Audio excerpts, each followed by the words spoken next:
I arrange lace motifs on a piece of fusible interfacing and secure them with pins at the sides and, if necessary, in the middle. 2 pins are usually enough to secure a motif.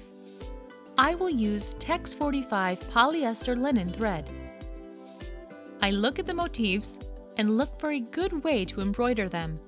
There are flowers on my lace motifs. I will put a pearl bead into each round petal in the middle of the flower and decorate it with short bugle beads and seed beads along the decorative thread lines. All other lines will be embroidered as rows of stem stitches with seed beads, short bugle beads, and long bugle beads. I will use a single long bugle bead for the smallest leaves, etc. I take a 2-ply thread, tie a knot, and make the first stitch.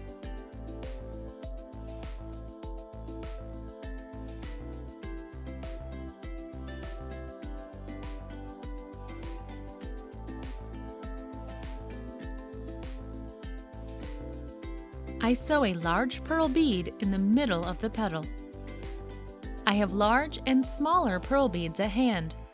I sew a smaller pearl bead in the middle of the next petal.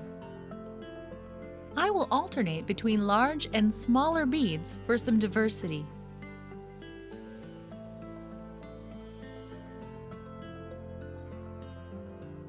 My right hand is responsible for holding the needle, bringing it down in the right place, and making neat stitches.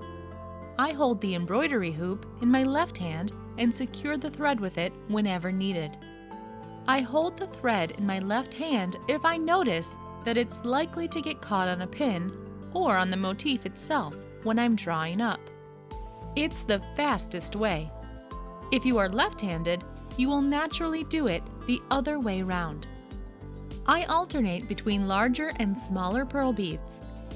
The middle of the flower is ready.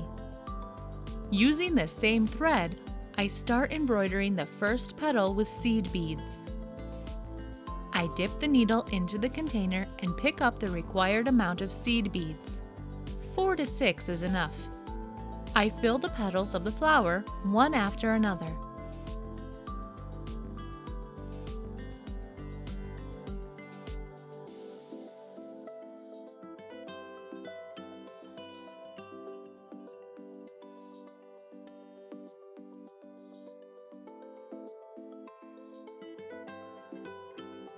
Hold the thread with your left hand if you notice that it is likely to get tangled.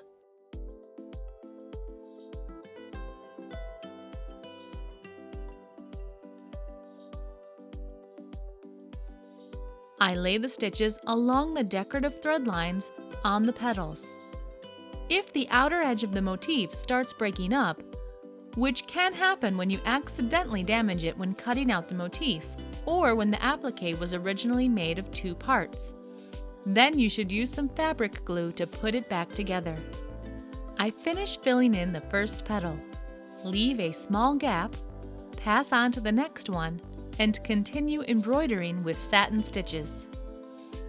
I remove the pin because it's only standing in my way now. The stitches hold the applique in place and I don't need to secure it anymore. My thread is running out. I tie a good knot at the back.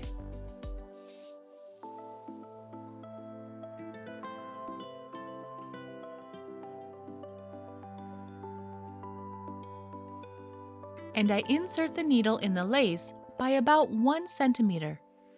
And I hide the thread tail in the lace.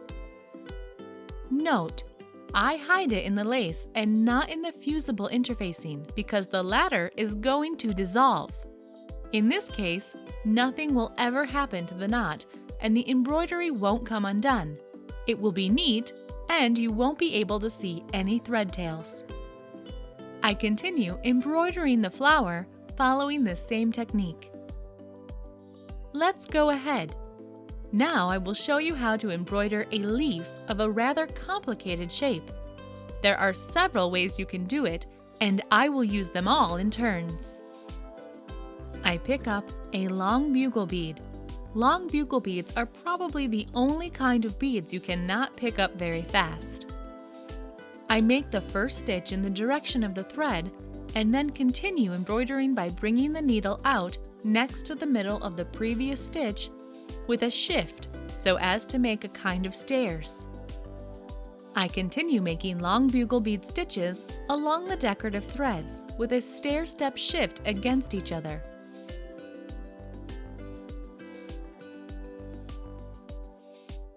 All you need to do is shift the bead against the previous one. You don't even have to bring the needle up next to its middle. You can bring it up closer to its end. Just make sure it doesn't look like a messy bunch of bugle beads piled up in one spot. Long bugle beads sparkle particularly nicely when spaced properly. I will embroider the same kind of leaves with seed beads and short bugle beads, and you will see that they produce different effects. They will look different, shine differently, and make the garment look more sophisticated.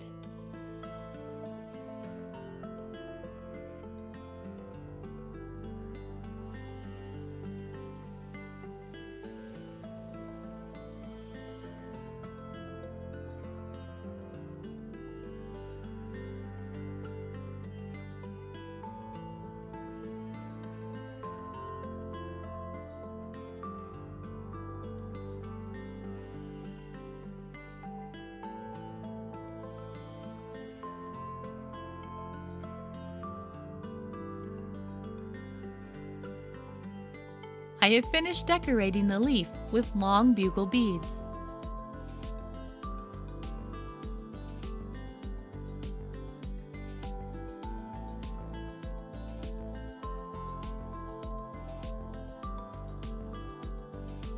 I move on to a pair of tiny leaves.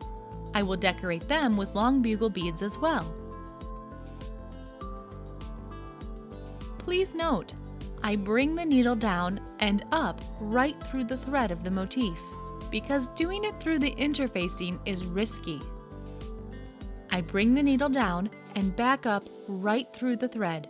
It's the only way to secure the beads safely. I return to the initial position. The long bugle bead is secured very well. I sew a long bugle bead onto the second leaf just the same way. Again, I bring the needle up right through the thread at the bottom of the leaf. It takes a really sharp needle. Pick up a long bugle bead and bring it down through the thread. Then I return to the initial position. I have embroidered the pair of tiny leaves. Thanks to this technique, there is a chance my embroidery won't come apart after the fusible interfacing dissolves in water. Next, I return to the flower. I bring the needle over the embroidered area from the back of the motif to make sure the thread won't show through after the interfacing dissolves.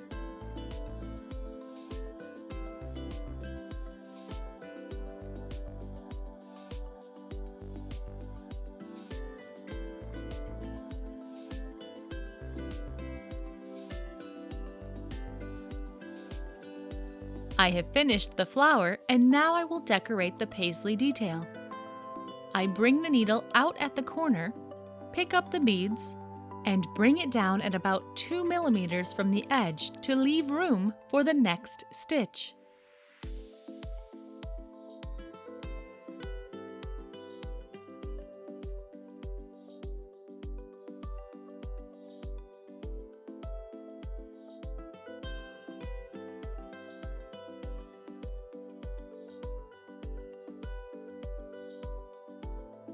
I continue making the same kind of stitches until I reach the turn.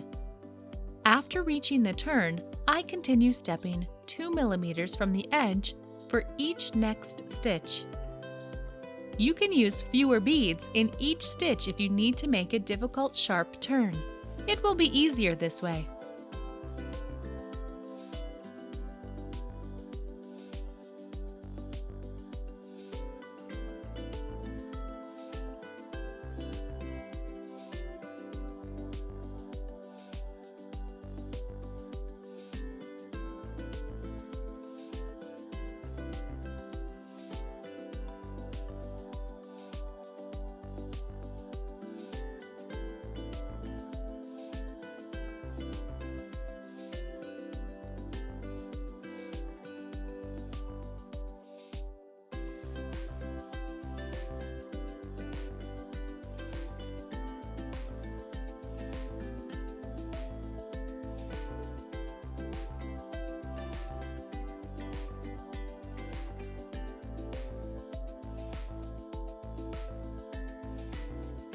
I keep stepping 2 millimeters from the edge.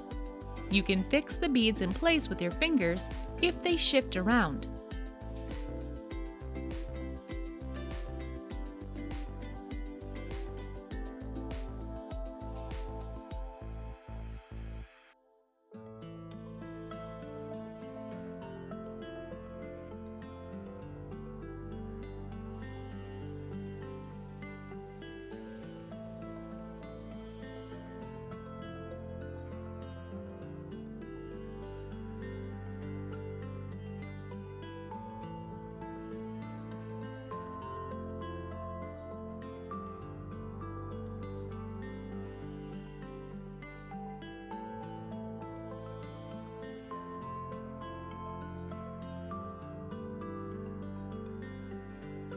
There is little room at the sharp turn, so I pick up fewer beads and finish the paisley with a small stitch. Here is the paisley I have embroidered.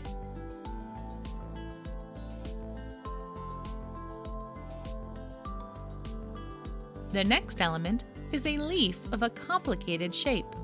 I will follow the convex line and fill the leaf with a row of stem stitches with short bugle beads. I pick up 5 bugle beads at a time. I make the first stitch. I bring the needle out through the thread of the motif and then bring it down through the same thread.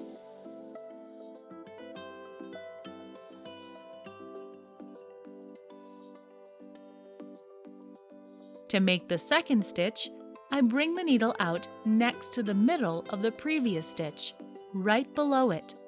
I embroider a row of stem stitches following the traditional technique.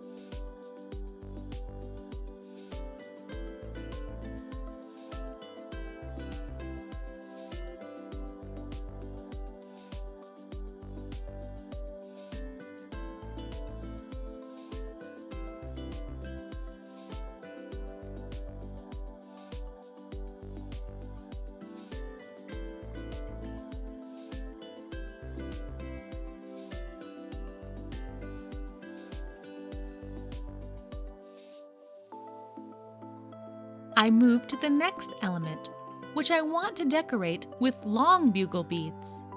I arrange the first bead diagonally, and I make the next stitches with a stair-step shift following the motif.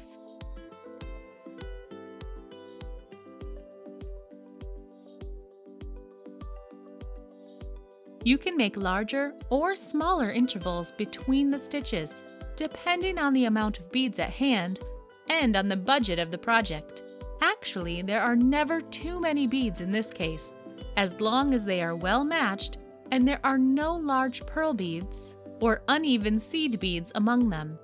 If all my components are really small, everything will look lovely and elegant.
I finish my row of stem stitches. I embroider the adjoining smaller leaf with seed beads. Most of the pieces will be decorated with stem stitches. They will create different effects from a distance. You can use small pearl beads instead of long bugle beads to embroider the remaining elements of the lace motif. It's all up to you.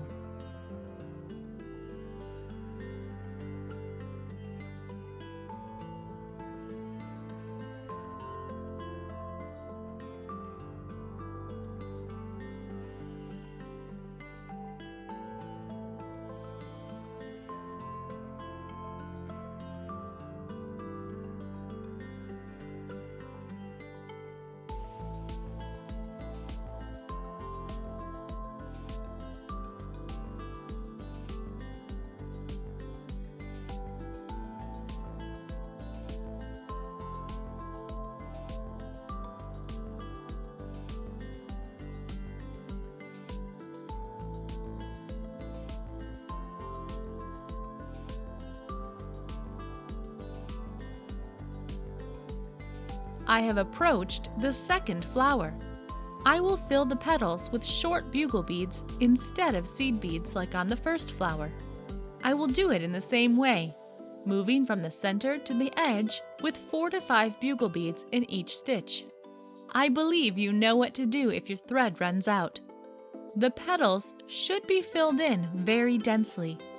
I remove the pin to prevent the thread from getting caught on it.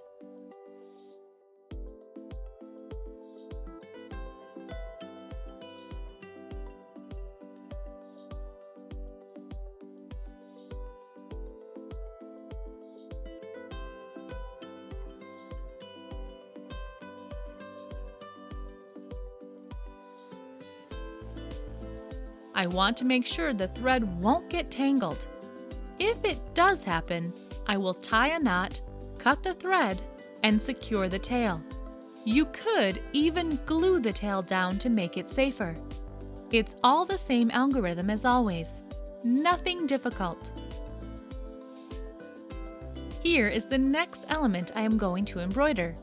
I make the first stitch with 5 short bugle beads following the contour.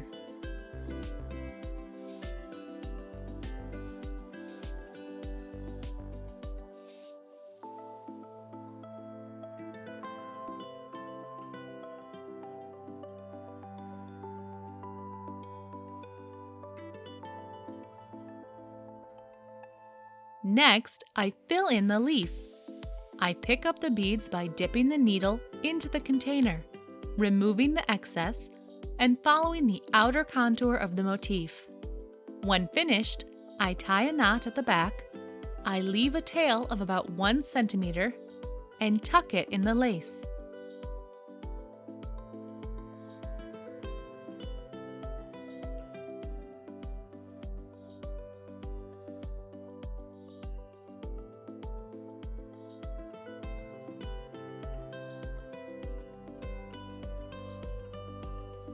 Here is the finished fragment.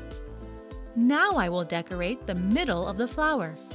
I alternate between larger and smaller pearl beads, sewing them on in the round.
The middle of the flower is ready. I move to the petals. These petals will be decorated with seed beads. About 5 to 6 per stitch. I make seed bead stitches following the decorative threads in the lace.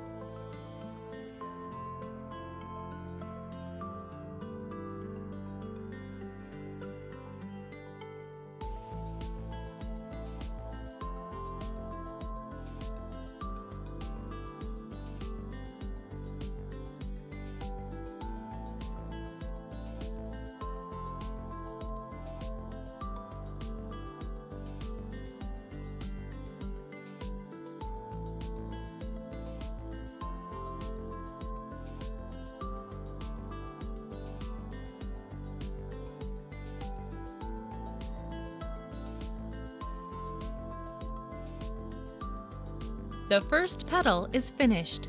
The rest are embroidered following the same principle. The next element will be embroidered with seed bead stitches in the round. It's really nice to work with small seed beads. They are easy to pick up and they settle down evenly on the surface. I will embroider another paisley element following the stem stitch technique. If necessary, I will reduce the number of beads in each new stitch when I reach the turn, and I will make 2 stitches to cover up the middle. I make the first stitch. The second stitch is made next to the middle of the previous one, in keeping with the classic stem stitch technique. And again, I bring the needle out from the outer side of the previous stitch and start gradually making a turn. As for now, I keep picking up 6 beads for each stitch.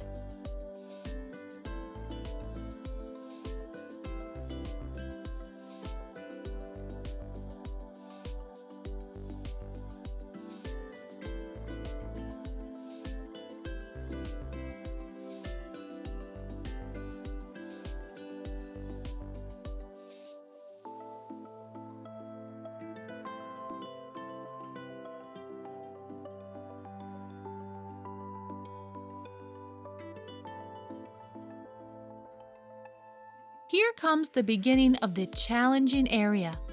I pick up 5 seed beads and bring the needle down really close to the previous stitch to make a neat turn. I bring it back up next to the middle of the previous stitch. Pick up 4 seed beads, bringing it down really close to the previous stitch, and bring it back up next to the middle of the stitch.